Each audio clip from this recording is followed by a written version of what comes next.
सिंधी सुञाण जे अॼु जे हिन एपिसोड में तव्हांजी हार्दिक आज्ञा आहे। सिंधियुनि में के ॻाण ॻणिया कलाकार आहिनि जिन संगीत जे सुरनि जी साधना कई आहे ऐं शास्त्रीय संगीत जे दुनिया में पंहिंजो को ख़ासि मक़ाम हासिल कयो आहे। अॼु मिलंदासीं डॉक्टर पंडित आस्करन शर्मा सां, जंहिं न फ़क़ति पंहिंजो पर पंहिंजे जातीअ जो नालो पिणु ऊचो कयो आहे। हिन जो जनमु थियो 10 जनवरी 1936 में संगीतकारनि जे घर में। संदसि पिता ई न पर ॾाॾो ऐं चाचो बि शास्त्रीय संगीत जा माहिर हुआ। संदनि घर में सुर पिया लहराईंदा हुआ। संगीत जो हो सॼो वायुमंडल।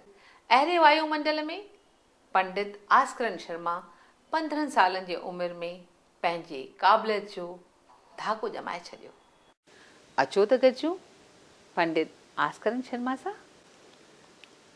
मूंखे पिणु ख़ुशी आहे त जेके पंहिंजा ॾिसंदड़ आहिनि, ॿुधंदड़ आहिनि, मां बि शायदि उन्हनि सां रूबरू थियां थो। ज़रियो टीवी जो आहे, बाक़ी मूंखे बि ओतिरी ख़ुशी आहे। तव्हांखे केतिरनि ई इनामनि सां नवाज़ियो वियो आहे, पर उहो को इनाम जंहिंखे पाइण खां पोइ तव्हांखे सचपच ॾाढी ख़ुशी थी हुजे। हा, उहो मुंहिंजे मन खां जेको मूंखे आडवानी ट्रस्ट लख रुपया प्राइज़ ॾिनो, ऐं जॾहिं मूंखे हिन ॻाल्हि जी पहिरीं ख़बर पई त शायदि मूंखे विश्वास ई कोन थियो, मूंखे कंफर्म करिणो पियो त सची ॻाल्हि आहे या को मूंखे फूल पियो करे। छाकाणि जो उहा ई ॻाल्हि ई त शायदि सिंधी मञींदा ई कोन हुआ। त हाणे उन एॾी वॾी ट्रस्ट मां पहिरियों लख जो इनाम अचणु, it is not the amount, पैसे जो सुवालु कोन्हे, पर जॾहिं पंहिंजा सुञाणनि था त दिलि में दिलि ॾाढी ख़ुशी थी थिए। इन करे मूंखे उन में ॾाढी ख़ुशी थी। पर तव्हांखे ईअं लॻे थो त सिंधियुनि तव्हांखे पूरो ॼातो नाहे, सुञातो नाहे, तव्हांजो सन्मान न कयो आहे? ॾिसो, हाणे हिन में घणेई ॻाल्हियूं आहिनि जे मां हरू भरू हुन में इहो वीचार करियां त पोइ तो ठीकु न आहे। पर जे if I try to be rational and reasonable त हाणे भला हिन खां वधीक छा कनि। छाकाणि असीं सिंधी जेके आयासीं विरहाङे खां पोइ सभु पंहिंजे पेट जे चकर में लॻा पिया हुआ, सभु उते छॾे आया हुआ। हाणे तंहिंखां पोइ बि जेकी कुझु हू संगीत लाइ कनि पिया, हाणे न को पंहिंजो प्रांत आहे, न का पंहिंजी हाणे ॿोली वधण जी उमेदु आहे। त हाणे इन हालत में हाणे वरी मां सोचां भई मूंसां जस्टिस न थियो आहे। अरे कंहिंसां थियो आहे? असांजे सिंधियुनि कलाकारनि में कंहिंसां थियो आहे? मूंखां सीनियर गोस्वामी ब्रह्मानंद, नालो ख़ूब पातो हुअऊं ऐं पहिरियां मेंबर हुआ संगीत नाटक अकेडमी जा। पर वारी ॻाल्हि आहे। पर इन करे इन जो दुख न करियूं, जेकी थिए पियो छो दुख करियूं। तव्हां आया मूंसां गॾिजण, मूंखे रिकॉर्ड पिया करियो, मूंखे हिन ॻाल्हि जी ख़ुशी करणु खपे। भला तव्हां एतिरी सारी विद्या हासिल कई, संगीत में PhD कई, इन करण जो ख़्यालु तव्हांखे कीअं आयो? सभु घर में सेखारण वारा हुआ, सेखारण वारा सभु घर में ई हुआ। त पोइ ॿाहिरि का चिंता हुई कोन, किथे अचणु वञण टाइम या कंहिंखे ॾेखारे वञी होमवर्क को अहिड़ो को सुवाल त हो कोन। इन करे बसि शायदि ईश्वर इहे सभु फ़ाइदा ॾिना। कॉलेज में अटेंडेंस लॻंदी हुई, तॾहिं दोस्तियूं हूंदियूं, पी लॻी वेंदी हुई, कॉलेज में पास कयमि, इम्तिहान पास कयमि। ऐं इन करे शायदि I was the youngest to get my PhD. Therefore people write Dr. Pandit Askarn Sharma. तो तॾहिं मां 26 साल जो हुउसि। 26 साल में I got my PhD.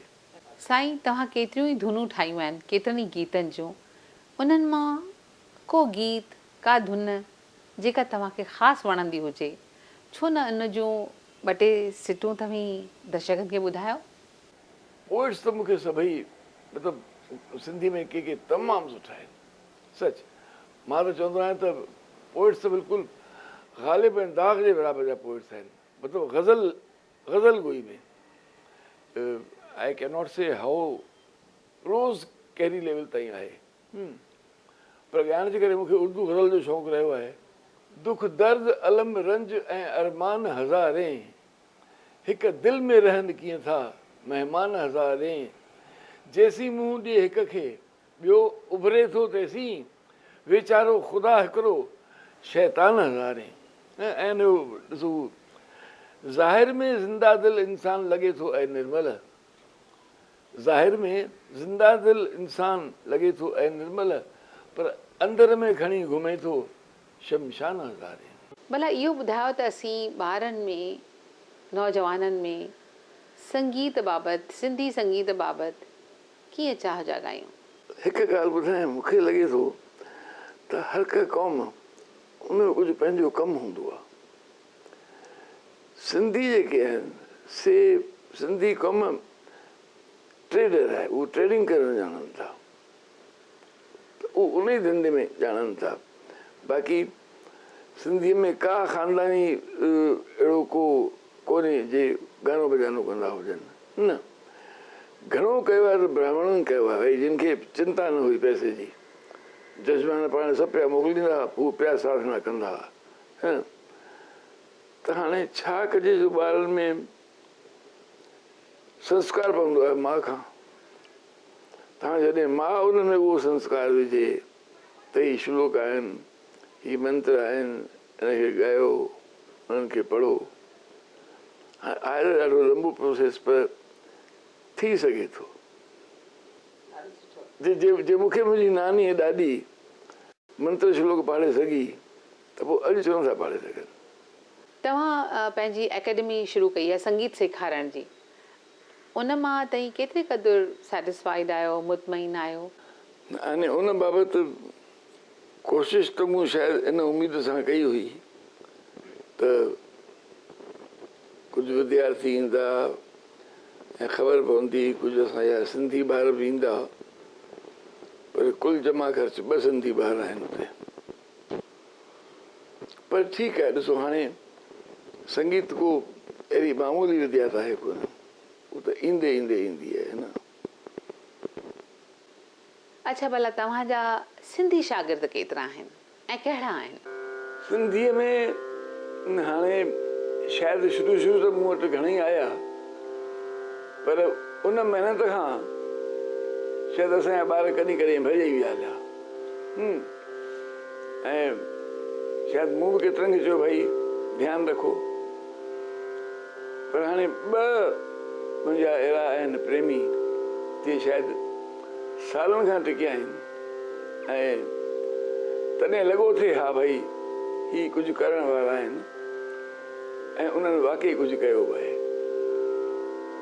ऐं जीअं सभ खां पहिरीं त मां जेकर इंट्रोड्यूस करियां असांजो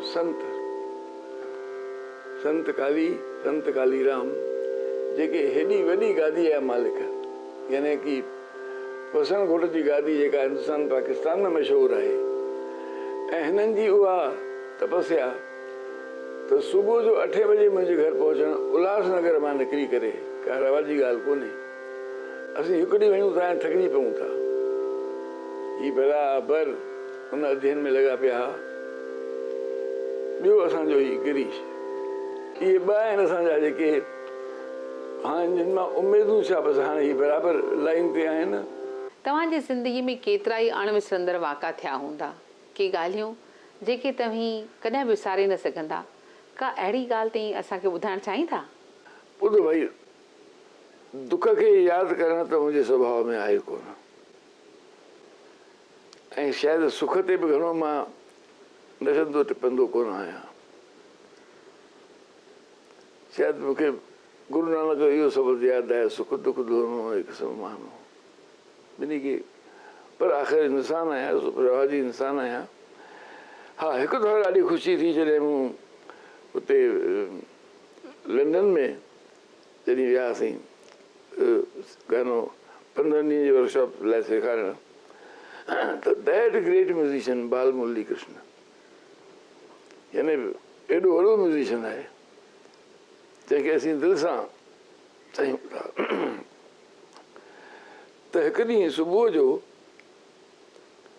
मूं पंहिंजे रूम में रियाज़ पे कयो, करण जी अॼुकल्ह 1.5 कलाक खनि थियो त कंहिं नॉक कयो, ठक ठक ठक, गेट खोलियुमि त बाल मुरली कृष्ण।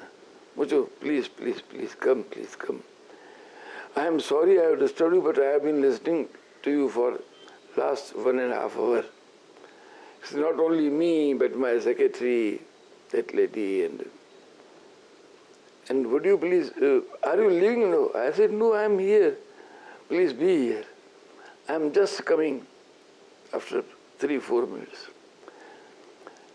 तॾहिं हू पंहिंजे हुन सेक्रेटरी सां गॾिजी आयो ऐं छा चवंदा आहिनि हुनखे, हू कर तमिल वारा, जो सन्मान जो दुपटो हूंदो आहे न, सो अची मूंखे पातो। ज़िंदगी काफ़ी गुज़री वई आहे ऐं कुझु गुज़री रही आहे। तव्हांजी का तमन्ना, को सुपिनो जेको तव्हीं ज़रूरु चाहींदा त हिन ई ज़िंदगी में पूरो थिए, आहे अहिड़ो को अधूरो सुपिनो या तमन्ना? भाई सॼो जगत ई सुपिनो आहे, पर तंहिंमें हाणे जेका कोशिशि मूंखां थी सघे थी मां ज़रूरु करियां थो। ॾिसो 2 साले खां त बिल्कुलु खट ते लाचार वांगुरु पियो हुउसि। अञा बि मुंहिंजो आवाज़ु ठीकु न आहे, मां बराबरि, मूंखे ॻाल्हाइण में एॾो स्ट्रेंथ थो करिणो पए, पर तंहिं हूंदे बि जीअं मां थोरो ठीकु थियुसि, पोइ वापसि दोरी हली वञणु शुरू कयो। त हाणे बसि उहा ई ॻाल्हि आहे गीता वारी, मां कर्म करियां, कंहिं फल जी इच्छा न करियां। शायदि शुरू खां इहो सिद्धांत रहियो आहे ऐं बसि इहो सिद्धांत मूं सां हमेशह रहे। बसि मूंखे त इहा ई ख़ुशी खपे, हमेशह इहा ई ॻाल्हि बणिजी रहे। बसि तव्हां सां मिली मूंखे ॾाढी ख़ुशी थी। मूंखे पक आहे त असांजे दर्शकनि खे बि एतिरो ई मज़ो आयो हूंदो। तव्हांजी घणी महिरबानी। त मां तव्हां सां गॾु आहियां शायदि केतिरनि सालनि खां, वरियनि खां पोइ, जॾहिं अहमदाबाद में हुउसि तॾहिं, है न, तंहिंखां पोइ अॼु। पर बसि इहो ई आहे जीवन, असीं किथे किथे गॾिजूं था। हा, पर जीवन में जीअं असां गॾु थोरो आध्यात्मवाद, स्पिरिचुअलिज्म, थोरो ई सही, घणो सॼो ॾींहुं कुझु न, थोरो ई सही रखूं त असांजे जीवन में उत्तर उन्नति थिए थी ऐं असीं बिना ॻाल्हि सुख दुख खां थोरो परे रहूं था ऐं उहो असांजे जीवन में प्रगति कराए थो, पाण ई कराए थो। त अॼु जो प्रोग्राम हिते ई थियो पूरो।